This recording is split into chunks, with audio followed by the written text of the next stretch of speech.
আসসালামু আলাইকুম এভরিওয়ান। আপনারা সবাই কেমন আছেন? আশা করি আল্লাহর অশেষ রহমতে খুব ভালো আছেন। আমিও আলহামদুলিল্লাহ ভালো আছি। তো আজকের recipe baking powder baking soda ছাড়া চকলেট মার্বেল কেক। তো এই চকলেট মার্বেল কেক বানানোর জন্য প্রথমে আমি এখানে যে 3টা ডিম নিয়ে নিছি। এখন এর মধ্যে দিয়ে দিব 1 কাপ চিনি। বিসমিল্লাহির রহমানির রহিম। দিয়ে এখন প্রথমে হ্যান্ড উইক্স দিয়ে ভালোভাবে বিট করে নিব। এই যে এখন এই পর্যায়ে দিয়ে দিব 1/2 কাপ বাটার। আপনারা চাইলে এটাতে রান্নার যে রেগুলার তেল সেটাও দিতে পারবেন। এখন এই যে বাটার, ডিম, চিনি একসাথে ভালোভাবে বিট করে নিব। একেবারে সহজ উপায়ে আপনারা যেন বাসায় বানাতে পারেন হাতের কাছের উপকরণ দিয়ে, আমি কিন্তু সেটাই আপনাদের সাথে শেয়ার করতেছি যে আজকে এই চকলেট মার্বেল কেকটা বানানো। এখন এই পর্যায়ে দিয়ে দিব আমি সামান্য একটু লবণ।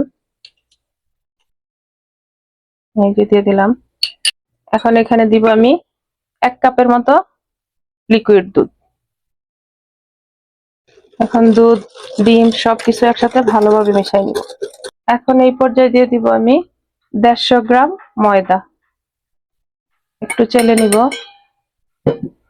তো প্লিজ আমার ভাই বোনেরা, আজকের এই রেসিপিটা যদি আপনাদের কাছে একটু ভালো লাগে তাহলে আমার চ্যানেলটাকে সাবস্ক্রাইব করবেন, লাইক করবেন, শেয়ার করবেন এবং কমেন্টস করবেন। এখন এই যে 4 চামচ গুঁড়া দুধ দিয়ে দিব। এই দুধটা দেওয়াতে কেকের টেস্টটা আরো বেড়ে যাবে। এখন ভালোভাবে এটাকে মিশিয়ে নিব। দেখেন কেকের ব্যাটারটা এরকম হবে। এই যে এখন এই পর্যায়ে দিয়ে দিব আমি 1 চামচ ভ্যানিলা এসেন্স দিয়ে এটাকেও ভালোভাবে মিশিয়ে নিব। এখন এখান থেকে আমি হাফ ব্যাটার আলাদা করে নিব। এই যে একটা বাটি নিয়ে নিলাম। এই যে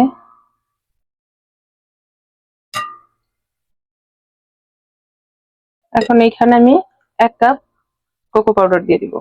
এই কোকো পাউডারটা এটার সাথে ভালোভাবে এখন আবার মিশিয়ে নিব। এই যে কোকো পাউডারটা আমি মিক্স করে নিলাম। এখন আমি কেকটা রেডি করে নিব। বানানোর জন্য এরকম একটা মোল্ড নিয়ে নিলাম। আর এই যে এখন আমি প্রথমে কোকো পাউডারের যে ব্যাটারটা সেটা দিয়ে দিব। আর আমি ওভেনটাকে 180 ডিগ্রিতে 15 মিনিটের জন্য প্রিহিট করতেছি। এখন এই যে সাদা লেয়ারটা দিয়ে দিব। একেবারে সহজে কেকটা বানানো। তো প্লিজ আমার ভাই বোনেরা অবশ্যই আমার এই রেসিপিটা ফলো করে আপনারা বাসায় বানায় নেবেন। এই যে এখন আবার এই ব্যাটারটা উপর দিয়ে দিব। এখন এই পর্যায়ে একটা কাঠি দিয়ে আমি এটাকে এইভাবে করে দিব। এই যে রেডি করা হয়ে গেল। এখন আমি এটাকে 45 মিনিট বেক করব ওভেনে 180 ডিগ্রি সেলসিয়াসে। দেখেন মাশাআল্লাহ মাশাআল্লাহ 45 মিনিট আমি বেক করে নিলাম আমার চকলেট মার্বেল কেকটা। এখন এর উপরে এই যে 1 চামচ মধু আর 1 চামচ বাটার একসাথে মিক্স করে রাখছি, সেটা একটু ব্রাশ করে দিব। আর মধুটা দেওয়ার কারণে এই কেকটা আরো জুসি হবে আর একেবারে সফট হবে আর একটু আঠালো আঠালো ভাব হবে। দোকানে যে কেকগুলি আমরা খাই সেম ওই রকম হবে। এই যে দিয়ে দিলাম। এখন আমি একটা টাওয়াল দিয়ে, এটা কিন্তু শুধু আমি বেক করা জিনিস ঢেকে রাখি তার জন্যই ব্যবহার করি, এটা দিয়ে ঢেকে আমি 10 থেকে 15 মিনিট কেকটা ঠান্ডা হওয়ার জন্য অপেক্ষা করব। যে আমি 15 মিনিট পরে আসলাম। দেখেন মাশাআল্লাহ কেকটা একেবারে জুসি মনে হচ্ছে। এখনো কিন্তু গরম আছে, এখনো গরম। দেখেন একেবারে সফট। এই যে এখন এই যে মোল্ডের থেকে আমি বের করে নিব। মাশাআল্লাহ এই যে দেখেন দেখতে যেমন সুন্দর, খাইতেও আশা করি ইনশাআল্লাহ অনেক মজা হবে। তো এখন কেকটাকে আমি কাটবো, কেটে আপনাদের সাথে শেয়ার করি যে আজকে আমার চকলেট মার্বেল কেকটা কেমন হইলো। এই যে এখান থেকে কাটবো। বিসমিল্লাহির রহমানির রহিম। একেবারে সফট দেখেন মাশাআল্লাহ। এই যে একটু এই যে, এই যে দেখেন,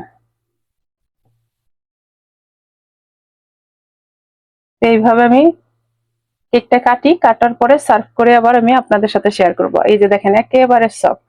আর এই যে চকলেট গুলা, এরকম কেক বাচ্চাদের সামনে দিলে বাচ্চারা তো লুফে খেয়ে নিবে, তাই না? এই যে আমি আমার চকলেট মার্বেল কেকটা কেটে নিলাম। মাশাল্লাহ মাশাল্লাহ, এত জুসি হইছে আর খাইতে অসম্ভব টেস্টি। তো প্লিজ আমার ভাই বোনেরা, আমার এই রেসিপিটা দেখে ঘরোয়া উপকরণ দিয়ে বানায় নেন, বানানোর পরে বুঝতে পারবেন এটার টেস্ট। এই যে দেখেন, মাশাল্লাহ। এই যে আমি এখন আপনাদের সাথে একটা কেক শেয়ার করি। এই যে দেখেন, দেখেন একেবারে ফ্লফি। এই যে, এই যে দেখেন, এরকম কেক হলে বাচ্চারা তো লুফে খাবে। আবারও বললাম, বাচ্চাদের স্কুলে টিফিনও নিয়ে যাবে এরা। মানে ওরা তো চকলেটের জিনিস বলতেই ফিদা, তাই না? আমার মেয়ে তো প্রথম থেকেই খাইতেছে। আমার মেয়ে ওর মানে পছন্দের খাবারই মিষ্টি জাতীয় খাবার, চকলেট এসব। তো যাই হোক, আজকে আমি একেবারে অল্প সময়ের মধ্যে আমি আজকে চকলেট মার্বেল কেকটা বানাই নিলাম, আপনাদের সাথে শেয়ার করলাম। যদি আপনাদের কাছে একটুও ভালো লাগে তাহলে আমাকে কমেন্টসে জানাবেন এবং অবশ্যই ট্রাই করবেন। তো আজকে আমি আপনাদের কাছ থেকে বিদায় নিব, আবার নতুন কোনো রেসিপি নিয়ে আসবো। আল্লাহ হাফিজ।